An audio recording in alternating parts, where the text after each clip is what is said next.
Hello students, this is Shweta Roy. This video is for Chapter 3, Geography, Part 3, Drainage.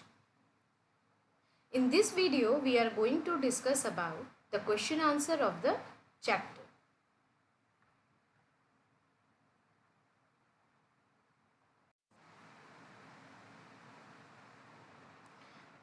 So, first we have MCQs. Choose the right answer from the 4 alternatives given below. First question is, which one of the following describes the drainage patterns resembling the branches of a tree? And the answer is dendritic. Second, in which of the following states is the Wooler Lake located?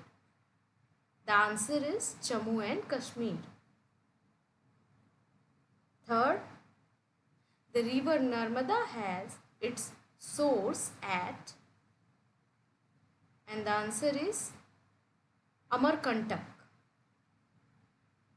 Fourth is, which one of the following lakes is a salt water lake? And the answer is Sambar Lake.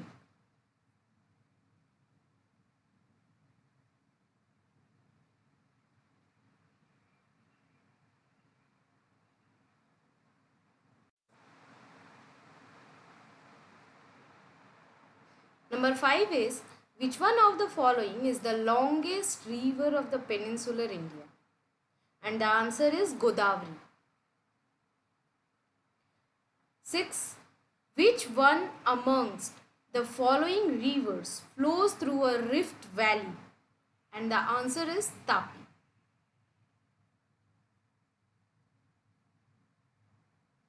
Now we'll go to question 2. Answer the following questions. And first question is, what is meant by a water divide? Give an example. So the answer is, any upland or a mountain separating two adjoining drainage basins is known as water divide. Though the Indus, the Satluj and the Brahmaputra rivers rise very close to each other near the Mansarovar lake, but because of the water divides, they flow in different directions. Number 2. Which is the largest river basin in India? And the answer is, the Ganga basin is the largest river basin in India. Number 3. Where do the rivers Indus and Ganga have their origin?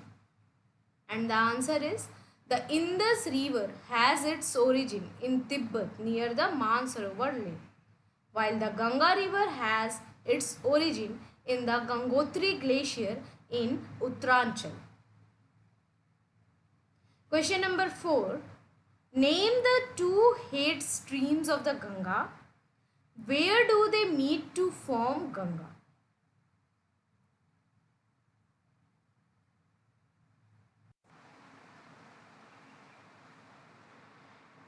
Here you have question number 4, and the answer is, Alaknanda and Bhagirathi are the two head streams of the Ganga. They meet at Devprayag. Then question number 5. Why does the Brahmaputra in its Tibetan part have less silt despite a longer course? And the answer is, the Brahmaputra river, which is known as Sangpo in Tibet, receives very little volume of water in Tibet. So, it has very little silt there. On the other hand, this river, when enters India, it passes through such a region which receives heavy rainfall. As such in India it carries a large volume of water and larger amount of silt. Question number 6. Which two peninsular rivers flow through trough? So Narmada and Tapi are the two peninsular rivers which flow through trough. Question number 7.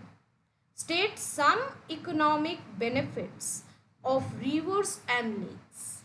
And the answer is lake can be used for generating hydroelectricity.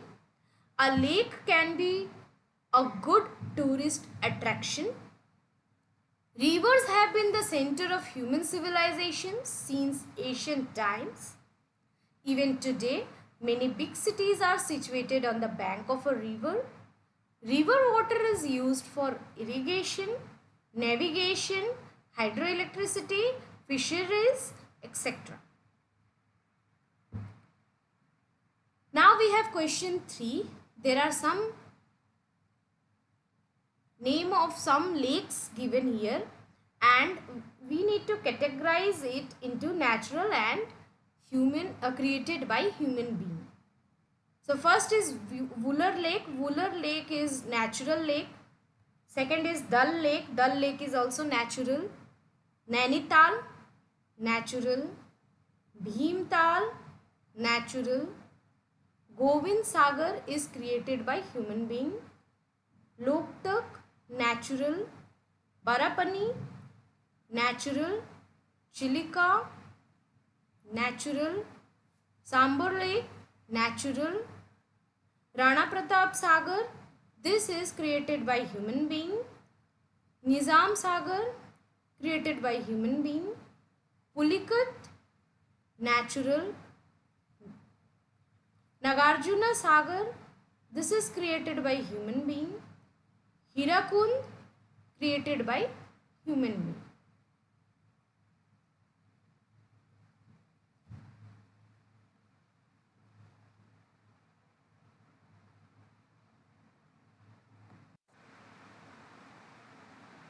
Here we have question 4. Discuss the significant difference between the Himalayan and the peninsular rivers. So we have the Himalayan rivers and the peninsular rivers. The Himalayan rivers rise in the snow-covered mountains, are perennial type.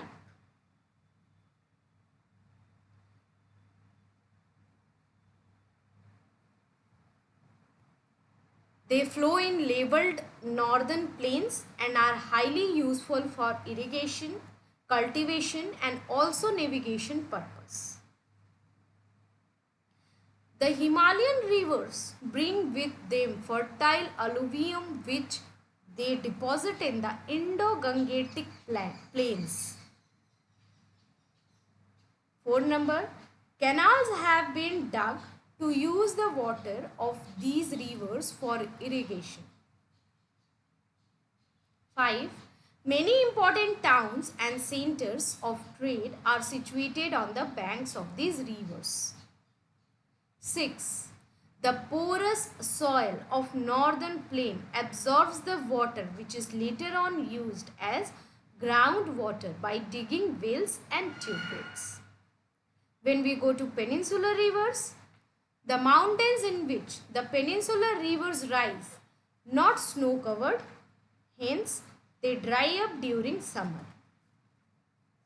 Number 2, the peninsular rivers flow on rocky surface and so they are neither navigable nor useful for irrigation. Number 3, they do not bring with them any alluvium. Due to their swift current, the depositional activity are negligible. 4 number, as the terrains are rocky and the banks of these rivers are high so canals cannot be dug. However, dams are built to store the flood water for irrigation with the help of small channels. 5 number, very few important towns and centers of trade are situated on the banks of these rivers. Number 6, the underlying soil being rocky does not absorb any water, hence no wells can be dug.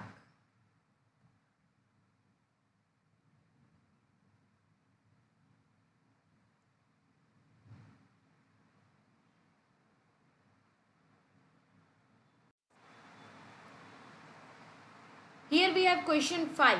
Compare the east flowing and west flowing rivers of the peninsular plateau. So we have a table here. The following table gives a comparison between the east flowing and west flowing rivers of the peninsular plateau. East flowing rivers. First, the Mahanadi, the Godavari, the Krishna and the Kaveri are the main east flowing rivers of peninsular India. Number 2, these rivers drain in the Bay of Bengal. Number 3, these rivers make deltas at their mouth. 4, these rivers have a developed large tributary system. 5, these rivers flow not through very deep canals. Then we have west flowing rivers. Number 1, the Narmada and the Tapi are the main west flowing rivers of peninsular India. Number 2, these rivers drain in the Arabian Sea. Number 3, these rivers enter the sea through estuaries. Number 4, these rivers are devoid of a developed tributary system. Their tributaries are quite small in size.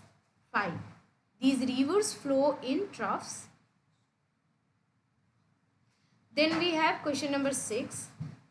Why are rivers important for the country's economy? The answer is, rivers are highly important for the country's economy.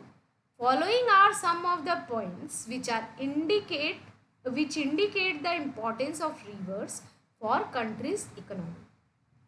First is, the rivers contain natural fresh water which is required for the survival of most of the animals including man. They provide water for irrigation and cultivation. They make soil rich and arable which can be easily brought under cultivation without much labor. Used for navigation and transport, thus important for commercial activities. Estuaries near the sea shores, where the sweet water mixes freely with the salty water of the oceans, have proved one of the most biologically productive area of the world.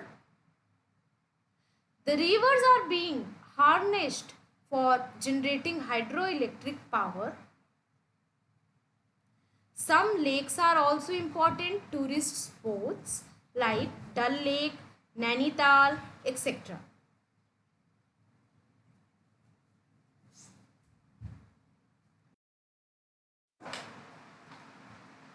I hope you all understood all the topics taught in this video. Thank you.